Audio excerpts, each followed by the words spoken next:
In newly released audio, the President of the United States is heard issuing stark and possibly illegal demands to the Georgia Secretary of State, ordering him to find more than 11,000 non-existent votes and insisting that he won the state of Georgia. After multiple recounts, we know he did not.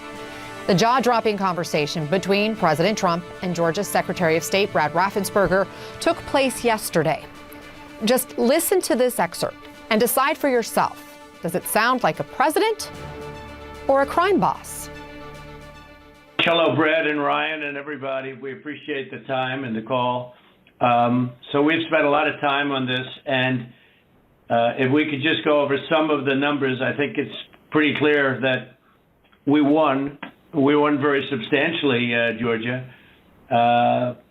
You even see it by rally size, frankly. We'd be getting 25,000, 30,000 people a rally, and the competition would get less than 100 people, and it never made sense. But we have a number of things. We have at least two or three, anywhere from 250 to 300,000 ballots were dropped mysteriously into the rolls.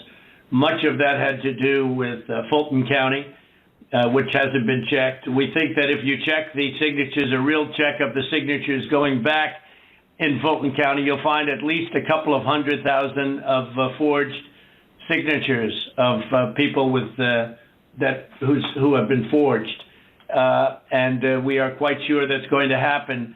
Another tremendous number. We're going to have an accurate number over the next 2 days with certified accountants, but an accurate number will be given, but it's in the 50s of thousands, and that's people that went to vote and they were told they can't vote because they've already been voted for, and it's a very sad thing. They walked out complaining, but the number is large. We'll have it for. So Nancy Cordes is joining us now from Capitol Hill. Nancy, this is sort of a step in the process, what's going to be happening on Wednesday, that almost no one really pays that attention to. It's pretty mundane, it's procedural, but now, you got to wonder whether or not it is significant if there are objections. So what could happen if objections are made Wednesday from members of the House and Senate? What will the process look like then? So on Wednesday, what will happen is that the House and Senate will meet for a rare joint session, and they'll basically go state by state, tallying the Electoral College results from each state. If there is an objection to a particular state's results that comes from both at least one House member and at least one senator, then that throws a wrench into the gears. The House and the Senate separate, they debate amongst themselves for 2 hours, and then they vote on whether to accept the results from that state. So you can imagine if these Republicans who say they're going to object, if they do that half a dozen times, if they object, let's say, to the results in battleground states like Georgia and Arizona and Michigan and Pennsylvania, that's 2 hours, up to 2 hours each time. So you could be looking at a process that goes from something that could last normally 40 minutes to something that could last into the night. At the end of the day or night, however, the result will still be. President Trump's phone call with Georgia's Secretary of State could have a real impact on tomorrow's Senate runoff elections. And with control of the Senate up for grabs, President-elect Joe Biden and President Trump will both throw their weight behind the candidates today. So Susan Potter is the political editor for the Atlanta Journal-Constitution, and she's here to discuss what is happening on the ground and the impact of this phone call. So you are joining us on the phone. So this phone call that was recorded of the president speaking to the Secretary of State, it goes on for over an hour. He urges Georgia's Secretary of State to, quote, find votes to overturn President-elect Joe Biden's win in that state. And he is concerned about the impact that it would have on Republican voters. I want to play some of the call.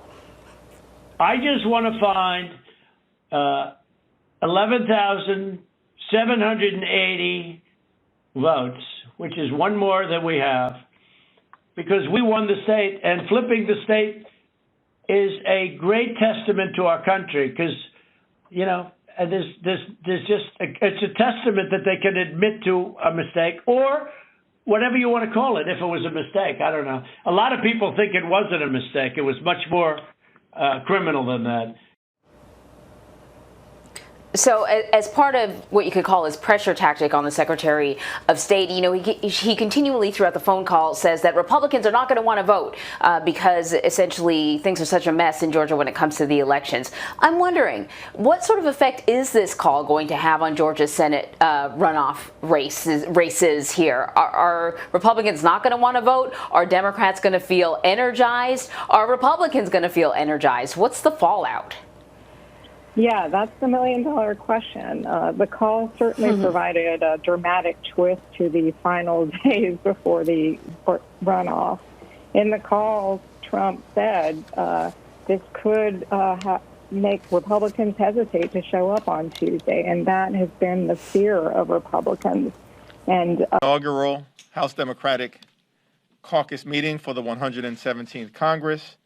We're excited, looking forward to getting to work with President-elect Joe Biden and Kamala Harris, his partner in the White House, to build back better for the people and to make life better for everyday Americans as we deal with this deadly pandemic, which is both a public health crisis and an economic crisis.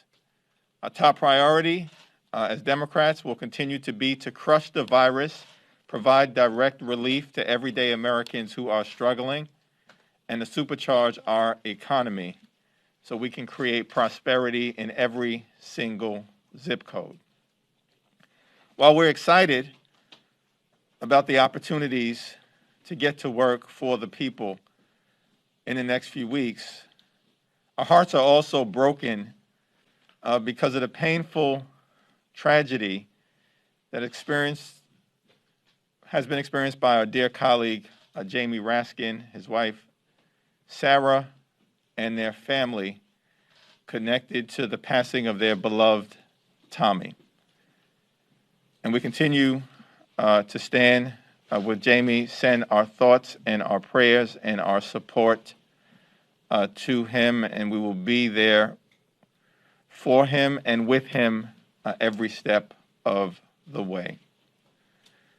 We're preparing, of course, for Wednesday's proceeding. And let me simply say before I yield to our vice chair in that regard that Joe Biden won the election in clear and convincing fashion. More than 80 million Americans voted for Joe Biden. That's more than any other presidential candidate in American history. Joe Biden won blue states. Joe Biden won swing states. Joe Biden won red states.